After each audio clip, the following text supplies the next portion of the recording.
High guys good morning welcome back my mini vlog. So अँधेरो थियो, मैले चाहिँ घरमा झाडु मारिरहेको थिएँ। त्यसपछि चाहिँ मैले पोछा लगाउँछु अनि त्यसपछि चाहिँ आगो बाल्छु।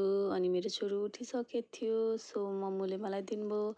अनि मम्मीले चाहिँ तरकारी पकाउन लाग्नुभएको थियो, भट्टको। सो मम्मीले चाहिँ तरकारी पकाउनु भयो। त्यसपछि चाहिँ मैले भात बसाएँ, भात पकाएँ। मेरो छोरीले चाहिँ भागेचुक र चिनी खाँदै थियो।